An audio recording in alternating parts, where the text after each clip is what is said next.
beater tires, the sidewall construction didn't really agree with our car. I ran them for a season and a half, but the car kind of just hopped and bounced and carried on. I never really could get it settled down and get it to launch right. It was like one bad bounce from heading into the wall. So I sold them and switched to the M&H, and now I'm on my third set now. I really like them.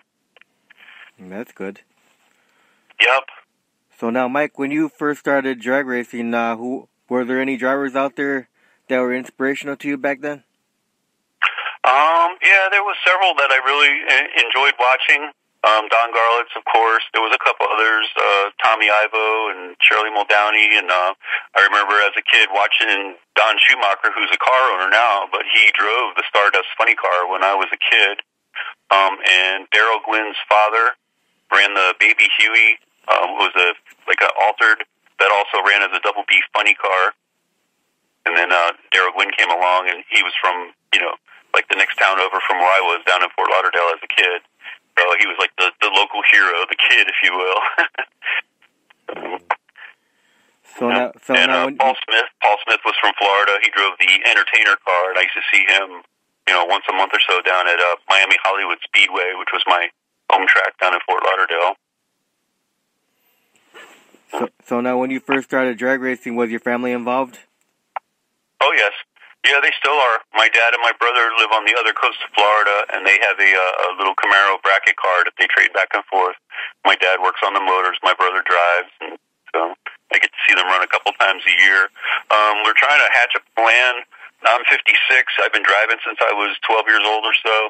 I have never lined up against my brother in his race car.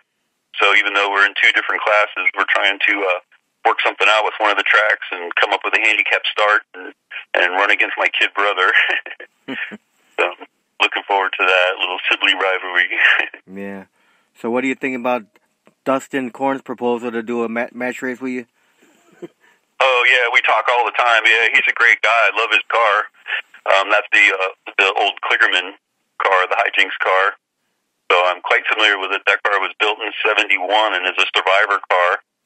If our paths ever crossed, I would love to match race him. I think performance-wise, we're real similar. Both of us are in the mid to upper 8-second zone, at least for now. So it would be a pretty fair race, at least. No, not a gimme at all. Yeah, as long as you don't put no nitro in there. Yeah. Yep. We are booked into the Snowbird Nationals at Bradenton for this year in December, and I am match racing the Smoky Bones car of Jack and Andrew Armstrong, and that's a best 2 out of 3. They're alcohol supercharged, and we're nitro injected for that night. So that should be a pretty good thing. It'll be a lot of fun. Win, lose, or draw. It's going to be great. Yeah, I did an interview with Andrew. Did you? Yeah, he's a great guy. I know his dad kind of pretty good. So, yep. So now, when you take this funny car out, how many crew members do you have, and who are the crew members? Yeah, we have kind of a volunteer crew. Nobody gets rich drag racing. I made a small fortune drag racing, but I started with a large fortune, basically. So I usually give them some gas money and pay their way in and stick a T-shirt on them and stuff. But we usually take 3 guys with us. We see myself and 3 other people can cover all the bases. A couple guys to push me through the staging lanes to get me up by the starting line. Somebody to back me up. We put somebody on parachute duty that waits at the finish line, and I come around the corner, make the U-turn, and stop, and they wad up the parachute and throw it on the deck lid, and then somebody up in the stands with the video camera. I try to videotape everything that we do. Let's see. Chaz, my buddy Chaz, usually helps push me up through the staging lanes and also does the backup duty. I have no rear view mirror or anything, so he watches behind me when I'm backing up and tries to center me up in the lane. My buddy Jason does video. My buddy John Edwards usually does parachute duty. He's also the same John that he's a fiberglass whiz. He has a airboat, and he's forever getting holes in the hull from hitting rocks and so forth in the airboat. And he's the one that moved the wheel wells on the funny car body. He did a great job. My buddy Mark Smith and Charlie Lanham, who's from Clearwater, He's moral support. He helped me through my transmission woes and kind of guided me in the right direction. I was a ASE certified tech for 25 years, but I never really had to do anything inside an automatic transmission, so I was kind of at a loss when we started having transmission problems and didn't know where to turn. I wasn't thrilled with the original builder of our transmission. I found stuff on the receipt that was not in the transmission. I'm not one to bash anybody, so I won't mention any names. But, yeah, I felt like I was done wrong. I was charged a lot of money and didn't really get what I paid for. So, Charlie helped me out. In the end, I wound up taking it all to FTI, and they straightened it out, and I am very confident that everything they told me is true. They've been so great and so helpful, and, yeah, the first day out with it, I ran a nice, easy off-the-trailer 888 at 141 miles an hour. First run on the brand-new transmission, so you can't really complain. It worked exactly as expected, so no leaks, no nothing, no drama, just nice and easy, straight as an arrow. Yeah, I know you got a Mike Racer YouTube channel on YouTube. Yes, I do. I try to post all our videos there. Usually the next day after we run the car, I sleep in and and get up and edit the video and post it. I try to keep on top of it and not just leave it in the camera, you know. Yeah, I subscribed to your channel the other day. Oh, cool. Thank you. Oh, no problem. So now, what was it like to get behind the wheel for the first time in this funny car? When was the first time I got behind the wheel? No. What was it like to get behind the wheel for the first time in a funny car? It was pretty nerve-wracking. I was living in Orlando at the time. I towed to Lakeland Drag Strip it was a IHRA 8th mile at the time. And told them I just wanted to make a couple shakedown runs, and they were pretty helpful and made sure the track was prepped good and everything. But yeah, I was a nervous wreck. The car we first put it together had a Lenco 2-speed in it and a clutch. So yeah, I wound it up and let it fly and ran a 669 at 118 miles an hour. And we were pretty proud of ourselves. It seems like nothing now because we've gone so much quicker and so much faster. But yeah, that first day out, I mean, it was like proof of concept that all the hard work and more than $100,000 actually was starting to pay off and do something, you know. So, and then I got we ran it at first, looked like a go-kart, and then we had the Corvette Roadster body that was actually a convertible. It was topless, just had a front end and a windshield, basically. And unfortunately, a crew member whose only job was to latch the body before we ran. We pulled it up in the staging lanes, topped off the fuel, set the body down, and I climbed in. And his one job was to latch the body, didn't latch the body, and it went over backwards on the very first run. The body went up into the air, kind of spun around, and landed on the outside of the guardrail. And all the track personnel panicked and went racing down there, and they were looking for the car, but all they found was the body. And they were panicking and trying to figure out what happened. And I pulled up at the ET shack to get the time slip minus the body, and they're saying, "He's okay, I got him, he's at the ET shack." So it was pretty funny, but yeah, they couldn't find the car, all they found was the body. So yeah, it was pretty wild. And then I bought an actual Corvette body, and it had somebody else's paint job on it. It said "Blue by You," like the old Linda Ronstadt song. And I decided I wanted to paint it Hugger Orange, a nice Chevy color. And I started sanding it down, and it was green underneath. And I shopped around, tried to figure out, whose body was it before the Blue by You guys. And I found out that was Kosti Ivanoff's last funny car body, a 1984 Corvette.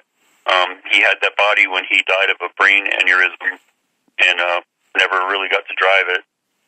But it had his paint job on it. It had the Boston Strangler paint job. Wow. So, yeah, that was pretty wild. I had no idea that the body had any history, so I added a little bit of my own to it. I painted it orange and named it Back Motor, which actually, when I first started the team, I was Ricochet Racer, like Ricochet Rabbit. I came up with Ricochet Racer when somebody said that I was going to hit everything but the finish line with that car. So we were over there racing as Ricochet Racer, and some car owner came over to challenge me to a match race, and he had a driver, and he was standing there with a beer in each hand, and he said, "My guy ain't racing that thing, it got a back motor." So I was like, "Hey, back motor, it's perfect." So some drunk guy with a beer in each hand labeled our car Back Motor, and it's stuck. And I changed the name. I've been Back Motor Mike ever since. So it's pretty funny. So and we always joke the body that said "Blue by You" on it. The only thing I ever blew past was $100,000. So yeah, I painted it orange, and we ran a body for 8 years. That body was on the car when I crashed in 2014 at Lakeland, where it all started. A transmission line blew off the transmission. I guess somebody left the clamp loose, and the transmission line blew off, and the synthetic fluid got under one rear tire. If it had hit both tires, I probably could have caught it and saved it. I would have heard it rev up and just let off, but it got under one rear tire, and by the time I realized I was in trouble, the car was on its side, and I slid across the track. First time I ever crossed the center line, I shot across the center line on the right side headers and landed on top of the left guardrail and spun out and went backwards, ran over the parachute, caught on fire, the whole 9 yards. And by the time I came to a stop, the safety safari was there. And his name is Chris Canfora. He's a fireman and the volunteer safety guy for the track.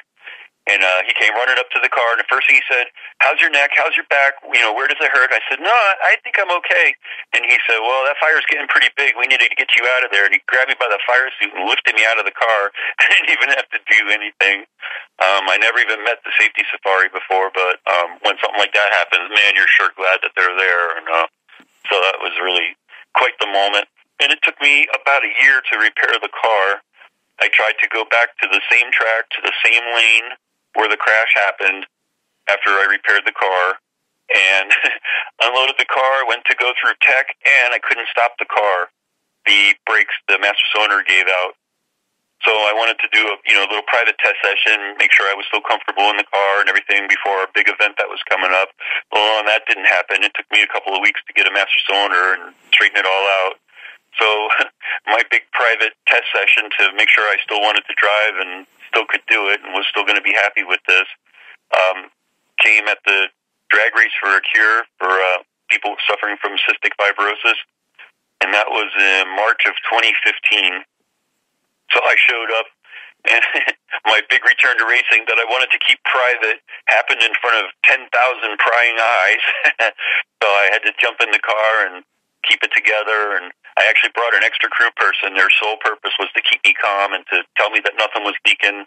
When I did the burnout and backed up, it was a girl, Kim Rice. I still remember her. She's awesome. She lives in Virginia now.